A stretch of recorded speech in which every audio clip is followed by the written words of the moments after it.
In this short video, we aim to look at a few features of Google Drive. Some of you might be aware of those, some might not, so I hope you find this useful. When you open Google Drive, the landing page puts folders and files not in any specific order, probably the most used, recently used, or most frequently used. The way your Google Drive is organized is in My Drive. When you click on My Drive from the right hand side, it shows you the folders that you created in your drive. Usually, you have the folders on top and then the files at the bottom, and they are in alphabetical order. When I created this file called training, sorry, this folder called training, it was pushed down to T, which is lower at the bottom, and I didn't like that. So a trick is to number the files if you want to push them toward the top. So I put number 1 next to training, so it is at the very top of the list. Now I changed the color to be pink because I want to easily spot this folder when I want to. I'll show you how you can change the color of a folder. On the right hand side, you click on the 3 dots to the right hand side, and then you go to organize, and then it allows you to change the color of the folder. For classroom, I'm going to change it to green because classroom is usually mostly green, and now it's easily spotted. I don't recommend that you change the colors of too many folders, otherwise it becomes confusing. If you change the colors of a few that you frequently use, that makes it a little bit more useful. Now, to create a folder, you click on New, and then you can create a new folder and give it a name. And then it is in alphabetical order, or if you decide to give it a number, then it is in alphanumeric order. And then within that folder, if you want to create a subfolder, you go inside and then you create a folder within the folder, and then I'm gonna give it subfolder 2, and then create, and it's there. And I can do the same, color code them if I want to by using organize. Now, in terms of sharing, I can share files and folders in the same way. I'll go to my drive and first look at how I can share a folder. Again, 3 dots to the right hand side. I click on them, and then I see that I have the option to share. Now I click on share, and I'll see that there are 2 ways of sharing. Either I add someone's email address, and this allows me to share this folder, the whole folder, with them. And then I click as I want them to be viewers, commenters, or editors. And this is a new thing. Add expiry for viewer and commenter roles. So if they are commenters or viewers, you can add an expiry date to it.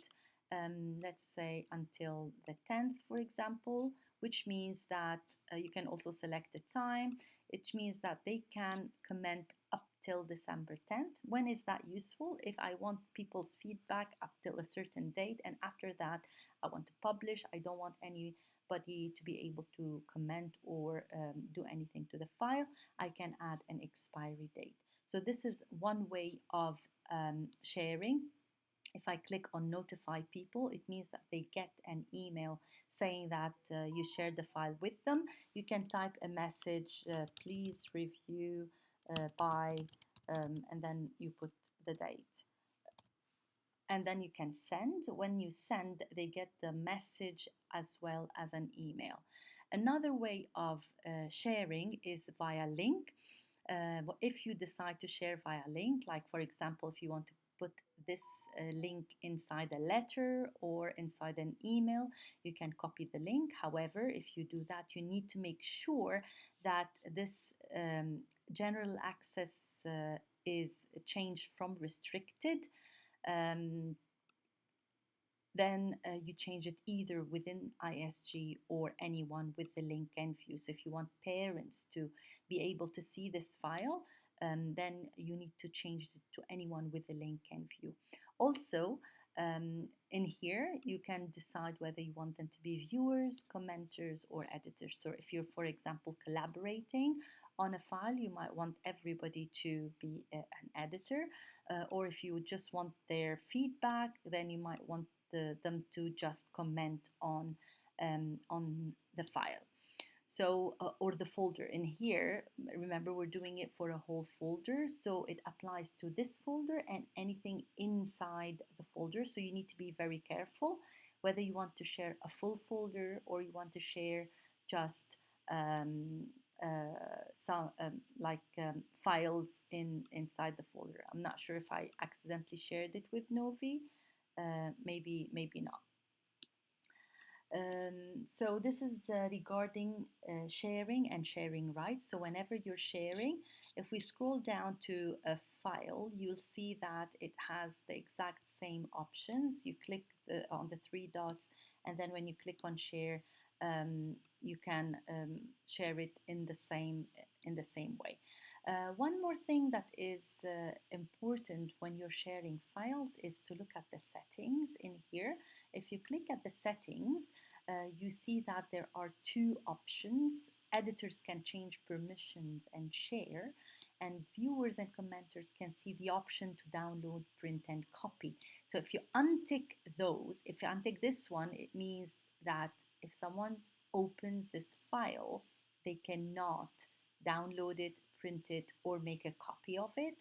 And if you change this one, it means if you share it um, as with editing rights with other people, those people cannot change the permissions and share it again with others. So this is important when you're sharing files. It depends on the level of activity you want people with access to be able to do. So this is the settings button at the top right. Okay. The shared with me folder is a folder in which everything that people shared with you appear. Now the shared with me folder also is usually is in alphanumeric order, but it's not something that you own. It's some things that other people own. You can look for specific files or folders shared by specific people by typing their name. Again, these are not files that you own, but files that are shared with you. Now, if you don't want them to be in the shared drive because you know they're not organized in a specific way that you want, a good way to do it is to create a shortcut in one of your files that you've organized and you know exactly where you placed. So in order to do that, you click on organize, and then as you can see, there is add a shortcut.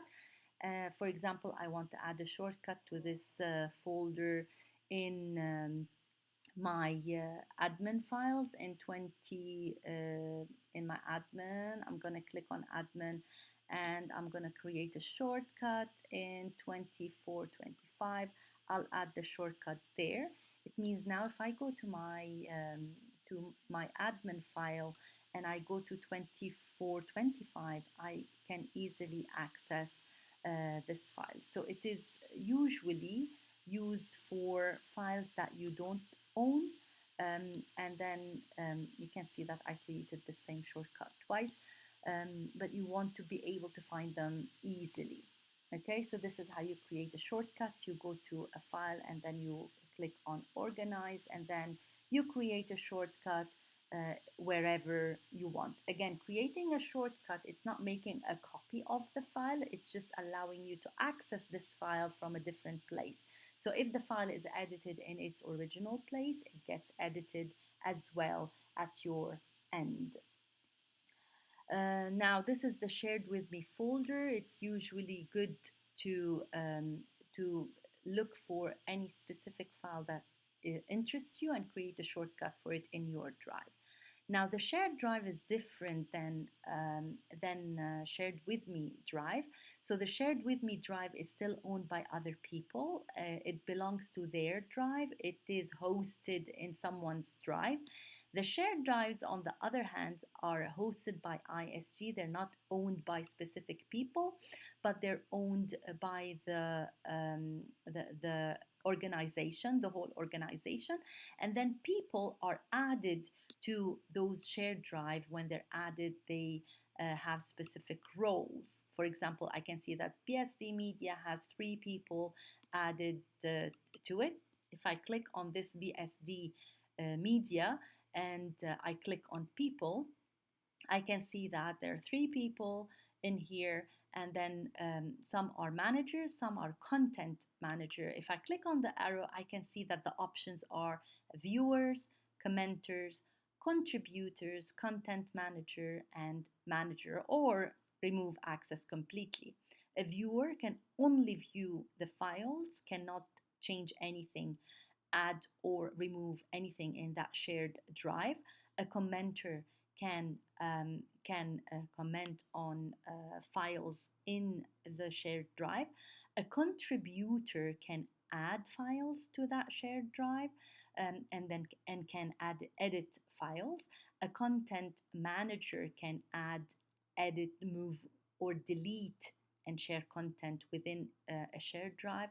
And a manager has the option to manage content as well as people and setting. As you can see, it's in certain order.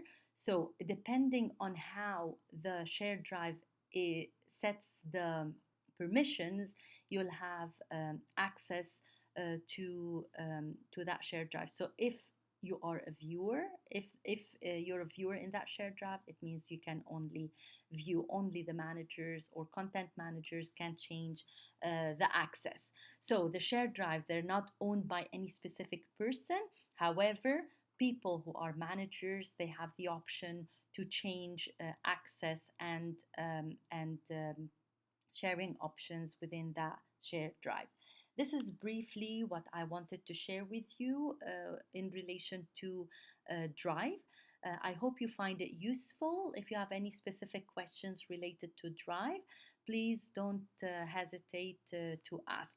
More videos to follow related to workspaces and what else we can do with Drive.